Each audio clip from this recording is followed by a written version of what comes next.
Señor, yo quiero estar para contemplar tu hermosura y santidad delante de tu trono. Señor, yo quiero estar para contemplar tu hermosura y santidad y decirte te amo y decirte te adoro y decirte te amo y que eres todo para mí y decirte te amo y decirte te adoro y decirte te amo y que eres todo para mí y que eres todo para mí y que eres todo para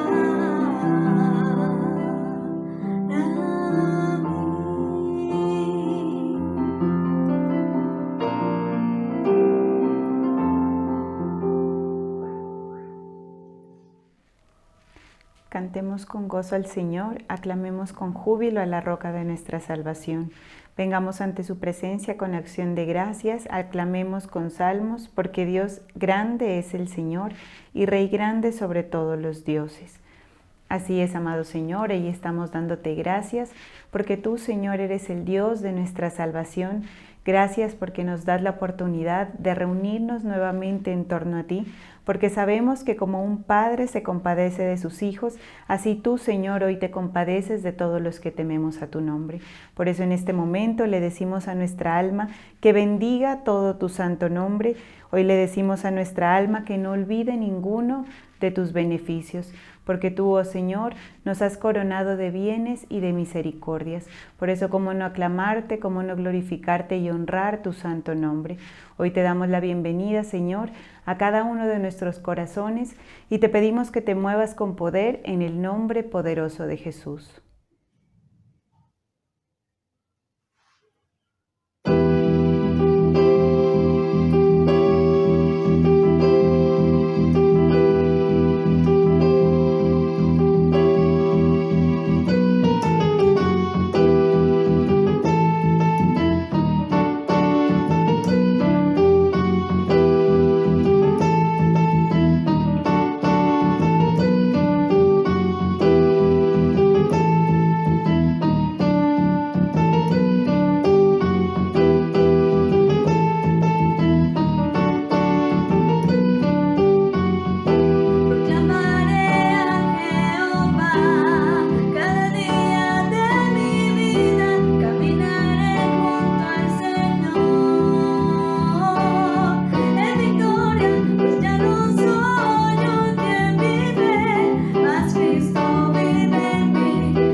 Amo al Señor porque oye mi voz y mis súplicas, porque a mí ha inclinado su oído. Por tanto le invocaré mientras yo viva. Clemente y justo es el Señor, compasivo es nuestro Dios. Así es, amado Señor, hoy queremos llegar ante tu presencia para manifestar nuestro amor por ti, para darte la honra y las gracias, Señor, por todo el bien que tú has mostrado a este tu pueblo. Hoy queremos rendirte, bendito Señor, toda la gloria y la majestad, porque en medio de nuestra angustia invocamos tu nombre y tú nos has dado respuesta. Tú, bendito Señor, nos has colocado en un lugar espacioso y tú has estado a nuestro favor, bendito Señor, para hacer frente a nuestros adversarios. Por eso hoy queremos, bendito Señor, manifestarte la gratitud de nuestro corazón con estas alabanzas, con esta adoración, Señor. Queremos decirte que solo tú eres nuestro Dios, nuestra fortaleza y nuestra canción, y has sido para el pueblo de Betel salvación. Por eso hoy recibe todo el honor y la gloria en el nombre poderoso de Jesús.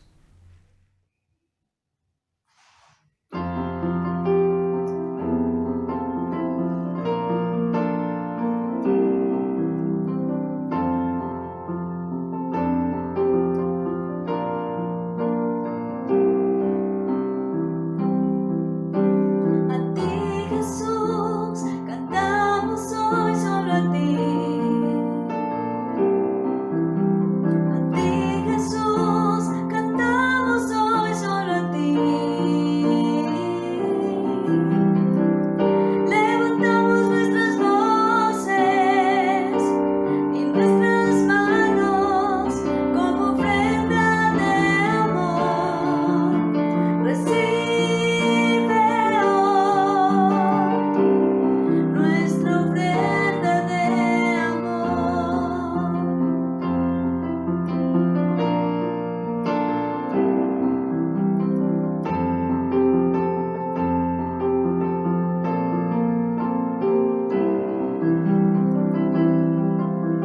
A ti, Jesús, cantamos hoy solo a ti. A ti, Jesús, cantamos hoy solo a ti. Levantamos nuestras voces y nuestras manos como ofrenda de amor. Recibe hoy nuestra ofrenda de amor. A ti, Jesús, cantamos hoy solo a ti. A ti, Jesús, cantamos hoy solo a ti. Levantamos nuestras voces y nuestras manos como ofrenda de amor. Recibe hoy nuestra ofrenda de amor. Recibe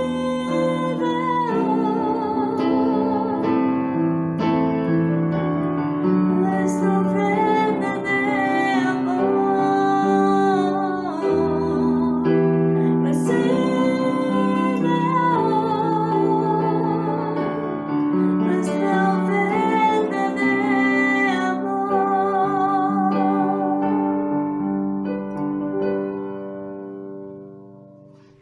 Gracias, amado Señor, por este tiempo de refrigerio donde podemos sentir tu presencia. Gracias, bendito Señor, por la oportunidad que nos das de hacer parte de tu pueblo. Hoy queremos pedirte por la vida del apóstol Álvaro y de toda su casa, para que seas tú quien lo siga llenando, bendito Señor, de tu Santo Espíritu, que sigas bendiciendo su vida y llevándolo, Señor, por el camino de sabiduría por el cual lo has mantenido.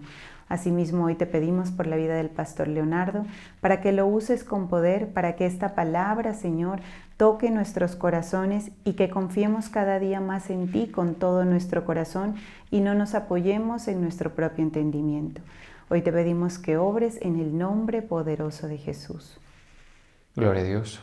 Vamos a buscar en el libro de los Hechos, capítulo 16, versículo 9. Dice: Y se le mostró a Pablo una visión de noche. Un varón macedonio estaba de pie, rogándole y diciendo: pasa a Macedonia y ayúdanos. Cuando vio la visión, enseguida procuramos partir para Macedonia, dando por cierto que Dios nos llamaba para que les anunciásemos el Evangelio. Señor, te damos gracias. En esta hora, Señor, nos humillamos delante de ti. Hoy, Padre eterno, reconocemos tu poder, tu gloria, tu gracia sobre nuestras vidas, Padre. Hoy te pedimos que tú nos ministres tu palabra de verdad, que tú nos alumbres, Señor, a cada uno de nosotros, tus hijos, que nos edifiques, Señor, con tu palabra, que seas tú tomando el control de este momento y que nos ministres tu luz en el nombre de Jesús. Amén. Vamos a leer la palabra de Dios para todos. Dice: esa noche Pablo tuvo una visión en la que un hombre de Macedonia estaba de pie rogándole: pasa a Macedonia y ayúdanos. Después de que Pablo tuvo la visión, preparamos enseguida para irnos a Macedonia. Teníamos la seguridad de que Dios nos llamaba a anunciar a aquella gente la buena noticia de salvación. Bien, en este pasaje del libro de los Hechos sucede algo, y es que el Señor dirige al apóstol Pablo en el siguiente paso que debía tomar el ministerio del apóstol Pablo, mostrándole esta visión. Dice que en una noche el apóstol Pablo tuvo una visión donde vio un varón macedonio. Entonces lo que el Señor quería mostrarle al apóstol Pablo era el siguiente paso en su viaje, en su propósito de evangelizar, de llevar pues el mensaje a la gente gentil. El apóstol Pablo estaba resuelto a hacerlo. Él había entendido ese propósito que tenía Dios de abrir el acceso a la gente que no fuera judía a recibir el mensaje. Y el apóstol Pablo estaba en ese viaje, y es ahí donde el Señor le muestra y le dice a través de esta visión que él debía ir a Macedonia. ¿Sí? Como sabemos, la predicación del Evangelio a los gentiles fue un tema muy controversial en su tiempo. El apóstol Pablo fue un apóstol que entendió de forma muy ágil este propósito que tenía Dios, a pesar de que era uno, o había sido mejor, el más estricto de todos los judíos que habían creído y que estaban en el ministerio, más estricto que Pedro, más estricto que Juan, más estricto que cualquiera de ellos, porque él era fariseo, que él mismo declara en capítulos más adelante que era la secta más estricta a la ley, con la ley. Pero eso no fue impedimento para que él entendiera lo que el Señor quería hacer. Lo que el Señor quería hacer era darle participación a los gentiles. Y eso es algo que debemos agradecer, porque toda la predicación de los gentiles se generó desde ese ministerio del apóstol Pablo. Aunque el apóstol Pedro le predicó a uno que otro gentil, entre ellos está Cornelio, pero Pablo se dedicó de lleno a esa tarea. Y fue muy controversial, porque en su momento la gente no lo entendía por los prejuicios. Pero eso es importante que lo notemos, porque la voluntad de Dios, ¿sí?, no siempre debe ser aceptada por todos y mucho menos entendida. O sea, muchas veces no se va a entender el propósito de Dios, ¿sí? Se necesita una persona entonces que esté abierta y sensible a la voz de Dios para que haga su voluntad. Y lo que hizo el Señor con el apóstol Pablo fue derrumbar todos los prejuicios que él tuviera, derrumbar con la aparición que le hizo todo lo que él tenía como aprendido, y lo hizo en pocos días, ¿sí? Desde el momento en que el apóstol Pablo cae del caballo hasta que Ananías lo faculta para ir a iniciar la predicación. En esos pocos días yo pienso que la mente de Pablo debió sufrir una gran remodelación, por decirlo así, o una gran reforma, ¿sí? En sus argumentos, en sus pensamientos. Y con ello, pues, permitirle al apóstol Pablo no solo aceptar lo de que Cristo había resucitado y que era el Mesías, que a los judíos de la época pues les dio bastante trabajo, sino además que el Señor quería que se le predicara a los gentiles, o sea, lo que había que aceptar pues era bastante, ¿sí? Y es por eso que el apóstol Pablo habla acerca de la necesidad de derribar argumentos y toda altivez que se levanta en contra del conocimiento de Dios. Porque en realidad Dios, nuestro Señor, no lo podemos enmarcar. A nuestro Dios no siempre lo vamos a entender, pero no porque no lo entendamos debemos nosotros oponernos a algo que Él está haciendo. ¿Sí? Lo mejor que puede hacer el hombre es, por medio de la fe, estar sensible y pendiente de qué es lo que quiere Dios realizar y no obstruirlo, sobre todo si no se está en la obligación de hacerlo. Gamaliel fue muy sabio, que es el maestro de Pablo, note usted, pero fue muy sabio en decirle a los judíos, miren, no se pongan a estorbar porque pueden ustedes estar en contra de Dios. Pueden estarse enfrentando a Dios mismo, enfrentándose y obstruyendo a estas personas que están predicando a Jesús resucitado. Y eso fue muy sabio, porque lo que dijo Gamaliel es, mire, nosotros pues no tuvimos que hacer nada para que otras corrientes e iniciativas humanas perecieran, ¿sí? Dejemos que las cosas fluyan y mejor no oponernos, porque qué tal que sea Dios el que está detrás de algo. Entonces, en este caso de la predicación de los gentiles, era Dios mismo el que estaba detrás de eso. Él quería eso, Él quería alcanzar a la gente gentil, ¿sí? Es decir, a la gente pues que no hacía parte de los judíos. Él los quería alcanzar, era una iniciativa de Dios. ¿Quiénes eran los que se oponían? Los que estaban cerrados, con candados mentales, producto de la tradición, producto de la ley. Y eso, mire que el ser celoso con la ley, pues resultó siendo un gran obstáculo para la gente del tiempo de Cristo y posterior a que el Señor fue levantado. ¿Eso qué nos dice a nosotros? Que nosotros debemos tener una cierta facilidad para aceptar cosas nuevas y cierta facilidad para que nosotros tengan acceso a ideas a nuestro interior, ¿sí? A nuestra mente. Y esto aparentemente abre una puerta riesgosa porque uno puede ser no lo suficientemente cauteloso para filtrar lo que está mal, pero la verdad es que la gente y todos nosotros tenemos un gran problema y es que somos altivos y en el lugar donde somos altivos es en nuestros pensamientos. Es decir, nuestros pensamientos son los que no se pueden mover. Lo que nosotros creemos, nuestra opinión, eso es lo que no solamente a veces defendemos, sino que queremos imponer. Y eso es un error, ¿sí?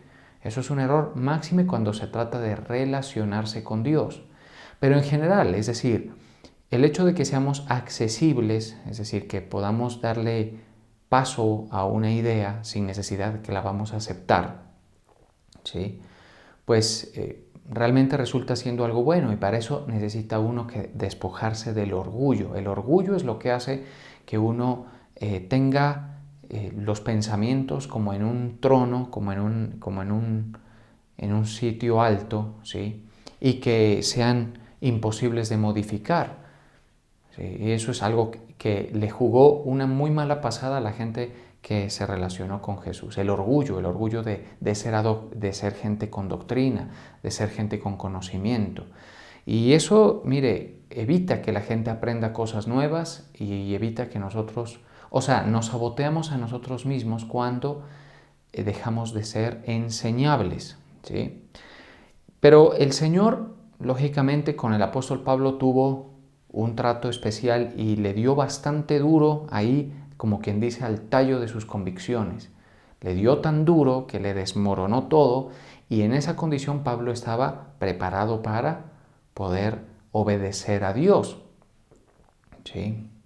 Ahora, nosotros, pero vamos a dejar a un lado este tema, debemos ser cuidadosos con lo que escuchamos, y debemos ser cuidadosos con lo que aceptamos, porque esa apertura no se puede tener con todas las cosas, lógicamente, ¿sí? Sino que debe haber madurez y sabiduría para filtrar, pero no ser tan orgullosos como para pensar que en nosotros está la verdad absoluta. De ninguna manera. La única verdad es Cristo y Él es a Él a quien debemos seguir, ¿sí? Entonces, en el caso del apóstol Pablo, el Señor mismo le estaba diciendo qué camino tomar, ¿sí? El Señor mismo le estaba diciendo, mira, ahora ves para tal sitio, ve para tal otro sitio. Y él estaba siendo sensible a esa voz, ¿sí? A ese impulso espiritual en algunas ocasiones. En este caso, pues es la visión del hombre macedonio, ¿sí? Y la visión del hombre macedonio nos presenta a un hombre que le dice al apóstol Pablo, rogándole, le dice, pasa a Macedonia y ayúdanos. Ya el apóstol venía, como les digo, emprendiendo ese ministerio a los gentiles, pero él no tenía trazado pasar por Macedonia. Seguramente tenía otro itinerario en mente. Y entonces lo que llama la atención es que el hombre macedonio dice, ayúdanos. Y es el Señor dándonos a entender cómo se debe entender, valga la redundancia, el tema del Evangelio. ¿Sí? El tema del Evangelio para la gente es una ayuda de parte de Dios. Es la forma en la que el Señor ayuda a la gente. Todo lo que nuestra mente resiste el Evangelio, resiste al final la ayuda de Dios. Todo lo que, incluso, y esto no solamente a quienes no lo han recibido, sino a veces nosotros lo hemos recibido y nosotros mismos ponemos tropiezo para que otros lo reciban. Es impresionante. Nos volvemos obstáculo para que las cosas de Dios lleguen a otras personas, para que las cosas de Dios, la ayuda de Dios llegue a otras personas. ¿Y por qué? Porque pues, somos orgullosos, porque no entendemos lo que Dios quiere, a veces ni siquiera entendemos del todo lo que es el Evangelio. Y ahí es donde erramos bastante también, porque el Evangelio es la ayuda de Dios para el hombre, el socorro. El hombre necesitaba esa ayuda y el varón macedonio lo expresa muy bien. El varón macedonio dice, pasa a Macedonia y ayúdanos. ¿Y qué era lo que tenía Pablo que podía ayudarles? El mensaje de salvación, que si lo creían, y hubo un grupo en Macedonia que lo creyó, ¿sí? Iban a tener acceso a esa propuesta, a esa ayuda de Dios. ¿Sí? Ese era el mensaje. El Evangelio entonces lo debemos entender como eso, como una ayuda de Dios para el hombre. Y de hecho es la ayuda más importante. Cuando nosotros decimos, Señor, ayúdanos o ayuda a otros, debemos saber que Él ya presentó su ayuda a la gente, como a través del mensaje del Evangelio. En Él están las más grandes soluciones para el ser humano. La primera es la del tema que todo aquel que en Él crea no se pierda, sino que tenga vida eterna. Esa es la primera. Qué gran solución. Todo aquel que le ha sido revelado que nuestra eternidad estaba embolatadísima, ¿sí?, en nuestros pecados, todo aquel que ha creído eso, pues llega al entendimiento de que había que solucionarlo. Y Cristo murió para que ese tema de la exclusión quedara solucionado. Ese es el primer aspecto. Pero el Evangelio es mucho más que eso, es grande, es la solución, es la ayuda de Dios para el hombre.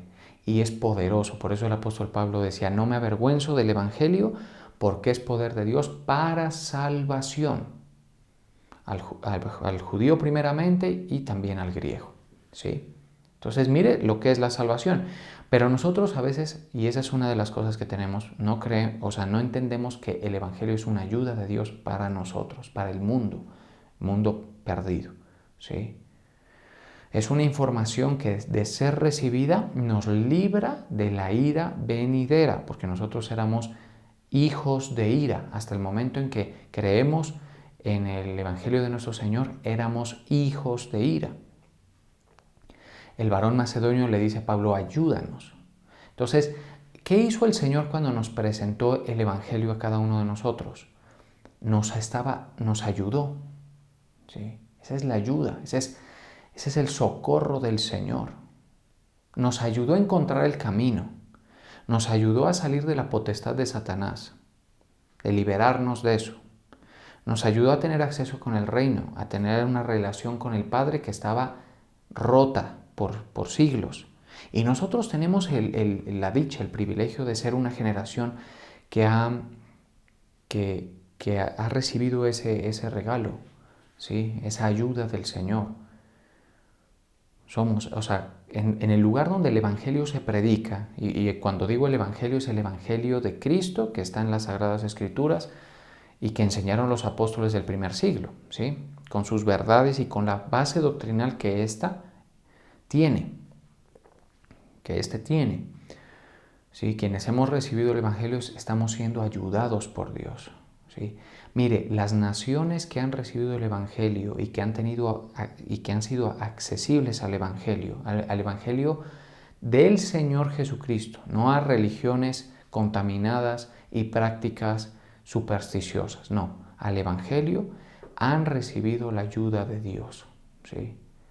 Las sociedades que más han sido beneficiadas y han salido bendecidas son las que han sido una tierra fértil para el Evangelio. Aunque ahora eso cada vez es más difícil. Cada vez es más difícil que haya tierra fértil para el Evangelio en las naciones. En el mundo se están levantando unas ideologías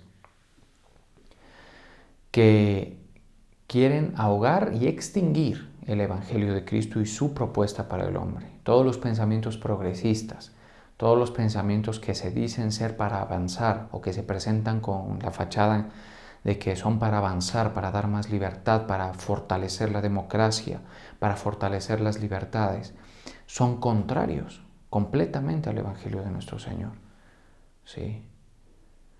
Y esos pensamientos se están levantando. Pero la gente, las sociedades, ignora que las sociedades que han sido fundadas sobre la base del Evangelio son las que más lejos han llegado y mejor les ha ido, ¿sí?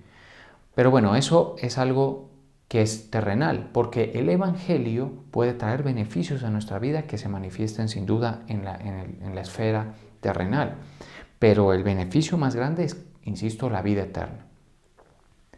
Entonces, el Evangelio debe ser recibido como el hombre macedonio lo está entendiendo. Y el hombre macedonio representa cómo Dios lo ve, ¿sí? El Evangelio es una respuesta a la necesidad de la gente, ¿sí? A la necesidad de la gente. Cuando nosotros creemos eso, nos sentimos bendecidos.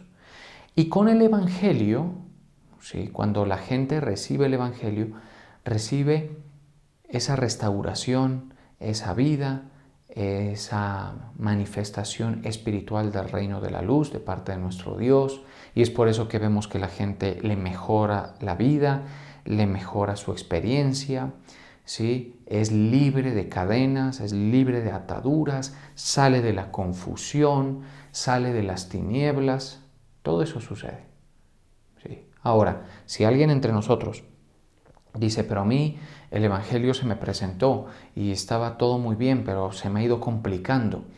Eso es propio del mundo. En el mundo, dice la palabra de Dios, tendréis aflicción, pero confiad, yo he vencido al mundo. Por eso es que nosotros no debemos poner la mirada solamente en las cosas que Dios hace en nuestra vida, que pudieran ser una evidencia de la manifestación del reino, pero perdemos de vista lo que realmente hizo el Señor, ¿sí? que es darnos vida cuando estábamos muertos en nuestros delitos y pecados. Eso es lo que hizo el Señor, cuando estábamos muertos en nuestros delitos y pecados. Ahora, la gente normalmente va a querer un evangelio o un mensaje que le ayude a resolver las cosas temporales, los afanes, las situaciones que nos apremian día a día, las batallas en la familia, las batallas en el trabajo, las situaciones emocionales. Para todo eso hay respuesta en el Evangelio. Para todo eso, insisto, para todo. ¿Sí? Pero debemos partir de la base. La base es que hemos sido salvados todos aquellos que creemos que Cristo murió por nuestros pecados y que Él nos dio vida cuando estábamos muertos en nuestros delitos y pecados. De ahí en adelante hay toda una edificación que en efecto tiene que ver con todas las ventajas y soluciones que el Evangelio representa para el ser humano. ¿Sí? Porque mire, muchas de las situaciones difíciles que la gente vive, la vive por ignorancia, la vive por falta de luz en sus decisiones, las vivimos porque el enemigo ha tomado mucha ventaja sobre el mundo, estableciendo pensamientos, ideas y corrientes. También es falta de carácter. No olvidemos que parte del Evangelio tiene que ver con que nosotros seamos formados en el carácter de Cristo. Y cuando nosotros somos formados en el carácter de Cristo, muchas circunstancias comienzan a ser manejadas diferente, ¿sí? Conforme a la verdad, no conforme a las mentiras que vende este mundo y toda su gama y cromatismo de mentiras que vende. ¿Sí? Además de eso, el Señor se manifiesta con su poder, con su gracia en nuestras vidas. O sea, el Evangelio es, desde cualquier punto de vista, una solución, una ayuda de Dios para el hombre. Si nosotros le perdemos ese sentir, ni siquiera estamos facultados para compartir a la gente. ¿Sí? Si nosotros no vemos qué es lo que soluciona el Evangelio de Cristo en nosotros, es muy difícil que nosotros estemos en condiciones de decirle a los demás que están en necesidad. Porque el hombre macedonio, me detengo ahí un momento, representa a las masas del mundo, a la gente. Necesitan ayuda. Recordemos lo que estuvimos viendo hace algunas semanas, quizá meses. ¿Qué era lo que sentía el Señor cuando veía la multitud? ¿Sí? Lo podemos encontrar en la Escritura, en ese pasaje que dice que Él los veía como ovejas. Permítame. Ovejas que no tienen pastor. Eso está en Mateo capítulo 9, versículo 36. Dice, al ver las multitudes, el Señor tuvo compasión de ellas. Sí, y si ve macedonios, va a tener compasión de ellos. Y si ve colombianos, va a tener compasión de ellos. Y si ve venezolanos, y si ve gente del primer mundo, de cualquier... Él lo que ve es la necesidad de la gente. Y fundamentalmente esa necesidad de que el hombre se está perdiendo. Al ver las multitudes, tuvo compasión de ellas porque estaban desamparadas y dispersas. Es decir, el enemigo hace lo que quiere con la gente. Les hace desperdiciar su potencial, los confunde para que pierdan las oportunidades, les embolata con filosofías, con ideas, les mete ideas que van en contra de los principios del reino, como ideas de tipo político, ¿sí? de tinte político.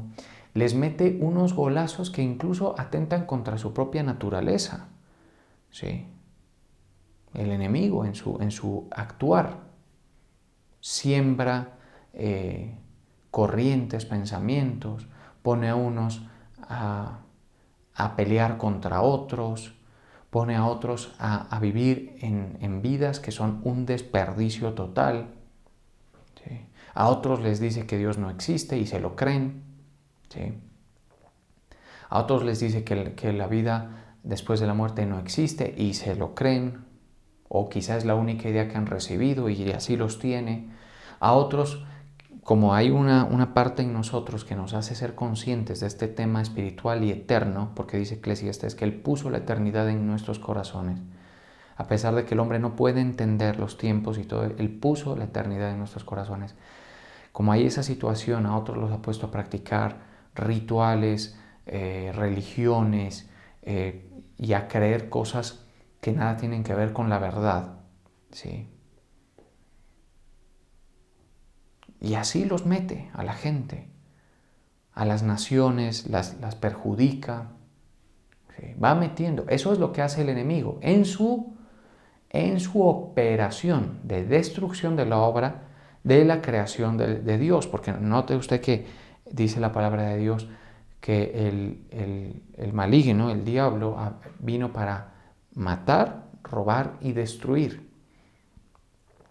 Eso es, ese es su propósito. Y eso es producto de su rebeldía. Ahora, uno cree que, pero ¿por qué el enemigo hace así? Pero cuando ve gente que tiene la misma agenda, ¿sí? Y dirigentes políticos que también la tienen, y sociedades y grupos y ONGs que tienen la misma agenda, lógicamente subrepticia, ¿no? Nadie declara eso abiertamente. Uno entiende cuál es ese mecanismo y ese motor que hay ahí. Es el tema de la iniquidad. Hay un tema, algo que está en 2 de Tesalonicenses 2:7, a raíz de lo que estoy hablando. Dice, porque ya está en acción el misterio de la iniquidad. En el mundo hay una agenda que está hace muchos años, para estos días va bastante avanzadita ya, ¿sí? Que es el misterio de la iniquidad. La iniquidad es el establecimiento de todo lo que contradice a Dios, todo lo que no le reconoce. Eso es la iniquidad. Y todo lo que atenta no solamente contra Dios y su carácter moral, sino contra su creación, el semejante. ¿Sí? Y voy a decir un par de cosas de esas del misterio de la iniquidad que van bastante avanzadita. El tema del aborto se presenta para decir, la gente dice, no, es que las mujeres tienen derecho sobre su cuerpo, son libres. Mire qué idea más adornada, ¿no? Pero lo que hay ahí es homicidio, derramamiento de sangre inocente, irresponsabilidad y egoísmo. Eso es lo único que hay allí. ¿Sí? Entonces, la iniquidad se va estableciendo poco a poco y nuestras sociedades están cada día más adentro en esa atmósfera del misterio de la iniquidad. Dice, solo que hay quien al presente lo detiene. ¿Quién detiene el misterio de la iniquidad? La iglesia con la predicación del evangelio. Eso es lo que lo logra, ¿sí? Pero esa batalla en esta tierra, lógicamente, se va a alcanzar a los que el Señor quiere que sean salvos, pero este mundo va por ese camino de iniquidad. Y al que el Dios del cielo va a juzgar. ¿Sí? Pero entonces menciono esto, ¿por qué? Porque esa es parte de todo lo que el enemigo ha hecho. Y eso es lo que hace que cuando Dios vea a la gente, Dios vea confusión, vea necesidad, vea abandono, vea errores, vea crímenes, vea todo lo que el Señor ve en el mundo que es atroz, ¿sí? Ve rapacidad, ve derramamiento de sangre, eso es lo que ve el Señor. No creamos nosotros que somos por ser una creación de Dios superior, en el sentido en que pues, se nos dio la mayordomía de la tierra. No creamos que nosotros lo hemos hecho bien y que no necesitamos a Dios. Ese es uno de los primeros errores que hace posible el avance del ministerio de la iniquidad, sacar a Dios de la vida. sacar a Dios de la familia, sacar a Dios de los colegios, sacar a Dios de los fundamentos de convivencia, ¿sí? Su carácter moral y todo eso, sacarlo. Ahí empieza. Y por eso es que les digo que vamos bastante avanzados. Entonces la gente dice, no, nosotros no necesitamos, somos una sociedad avanzada, con tecnología, con soluciones. Sí, pero el Evangelio está solucionando algo que el hombre no ha podido solucionar. Y lo que el Señor ve es multitudes que están desamparadas y dispersas como ovejas que no tienen pastor. Por eso un ministerio de los 5 ministerios es el pastoral, que tiene que ver con el cuidado de Dios. Una vez la gente ha recibido el Evangelio, el ministerio pastoral se despliega para cuidar a las personas. Cuidar, velar por su alma, ¿sí? Y además de eso, ejercer un cuidado similar al del Salmo 23, que dice, junto a aguas de reposo me pastorearé, es decir, de beneficio, de ayuda. Ese es el ministerio del Señor. Eso es lo que ve, porque el pastor es una forma del Señor que Él estableció para cuidar a la gente y para ayudarla en sus situaciones. ¿Sí? Entonces mire lo que dice, como ovejas que no tienen pastor. O sea, Él no ve nosotros lo que nos deslumbra. ¿Sí? Él ve eso en toda la gente. ¿Sí? Y entonces el macedonio dice, pasa a Macedonia y ayúdanos. El Evangelio es una ayuda de Dios para el hombre. Es la solución. Cuando nosotros le compartimos a alguien el Evangelio, le estamos ayudando. Y entre ustedes deben haber algunos evangelistas, gente con cierta habilidad de parte de Dios para predicar, pero en general nosotros debemos compartir. Yo quiero reforzar eso en la congregación, y es que debemos compartir, hablarle a la gente. Y usted, para que no se cierren a usted, usted tampoco se cierra a ellos. Hábleles, sáqueles un tiempo, explíqueles. Si usted tiene dudas, instrúyase, ¿sí? Para que usted también pueda ser usado por Dios para darle esa solución a alguien más. ¿Sí? Dentro de un orden del cuerpo de Cristo.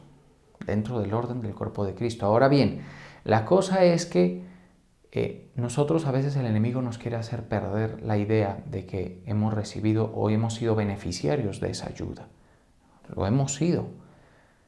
No nos dejemos meter esos golazos del enemigo. Somos beneficiarios de la ayuda de Dios. Él quiso ayudarnos.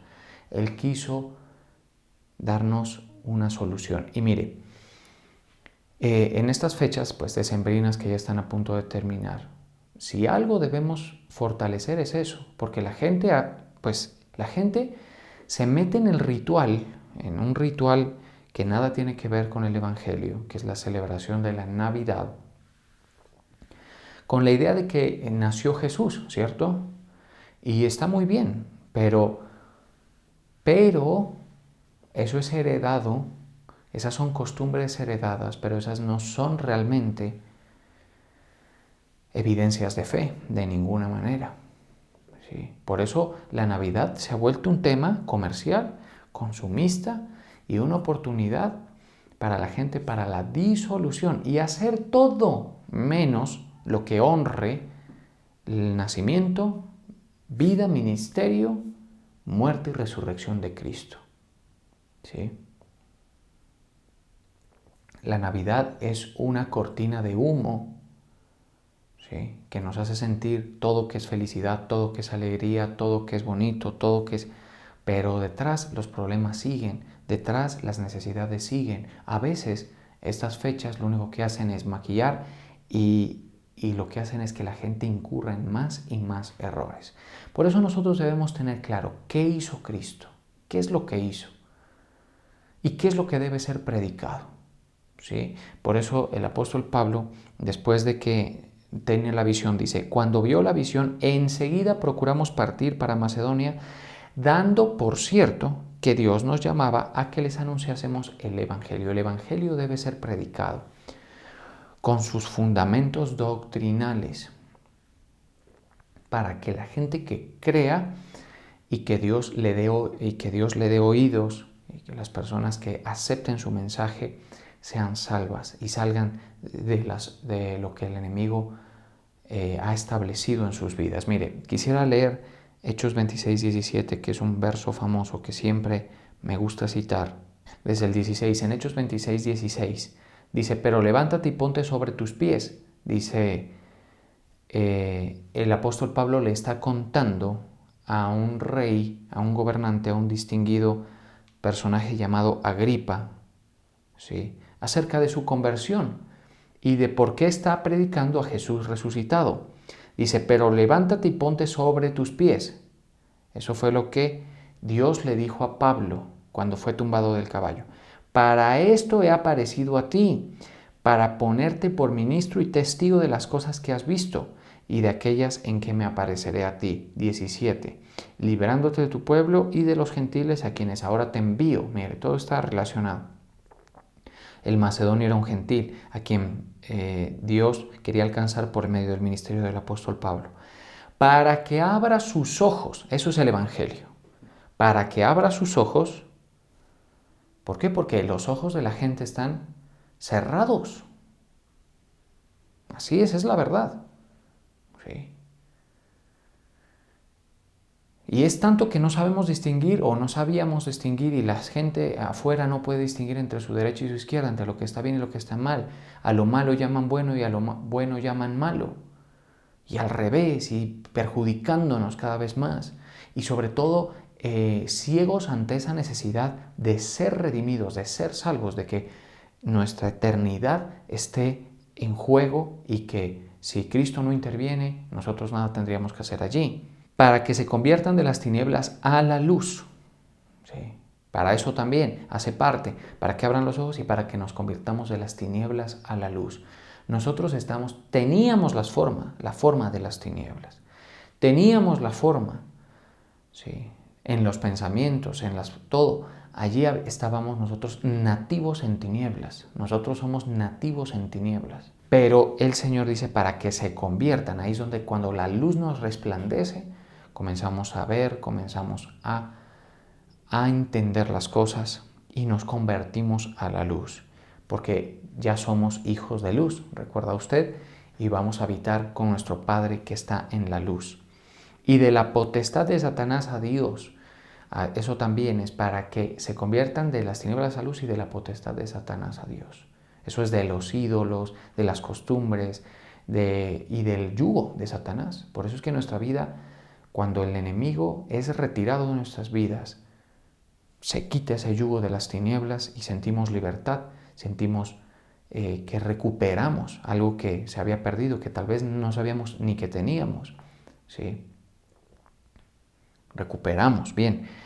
Para que reciban, dice, por la fe que es en mí, perdón de pecados y herencia entre los santificados. Entonces, eso retroalimenta este asunto. Ese es el Evangelio. Ese es el Evangelio, por medio de nuestro Señor Jesucristo. Vamos a orar. Señor, nos humillamos delante de ti. Damos la gloria, la honra, Padre eterno, a ti. Hoy te reconocemos, Señor. Reconocemos tu obra en nuestras vidas. Obra importante, Señor. Obra que nosotros estamos cada día comprendiendo más. Nos ha sido revelada esa obra que tú has hecho en nosotros, Padre eterno. El varón macedonio decía, pasa a Macedonia y ayúdanos. Si la gente supiera la necesidad que tiene, rogaría por esta ayuda. Quienes son sensibles pueden sentir la necesidad, que el hombre está caído, que el hombre está desconectado. Gracias, Señor, porque tú nos has alcanzado. Hoy te pido, Señor, que tú impartas tu luz de tu palabra y de tu evangelio a la gente que quiera ser parte de tus redimidos, Señor. Gracias, Padre eterno. Gracias, Señor. Hay muchos vecinos nuestros, gente cercana, que son igual que el macedonio necesitados, necesitan ayuda. Y nosotros tenemos lo que ellos necesitan, porque Dios nos lo dio por gracia. Es el Evangelio. En el Evangelio están la gran ayuda de Dios para el hombre. Dios alcanzando con su mano al hombre está el Evangelio. Sí. Gracias, Señor. Hoy te pido, Señor, que todos quienes crean esta palabra y quienes sean reafirmados en ella, bendito Padre del cielo, vivan con el poder del Evangelio. Tu palabra dice que no me avergüenzo del Evangelio porque es poder de Dios, es poder de Dios. Así es como funciona. Gracias, Señor. Hoy te pido, Padre eterno, que tú sensibilices los corazones de la gente, probablemente, bendito Padre del cielo, que ha sido engañada, que ha sido de pronto desviada, que sensibilices el corazón de la gente que probablemente escucha esto por primera vez, bendito Padre del cielo, y que les toques, bendito Padre del cielo, y que les hagas ver su necesidad, y que nos hagas ver, bendito Padre del cielo, nuestra necesidad de ser ayudados.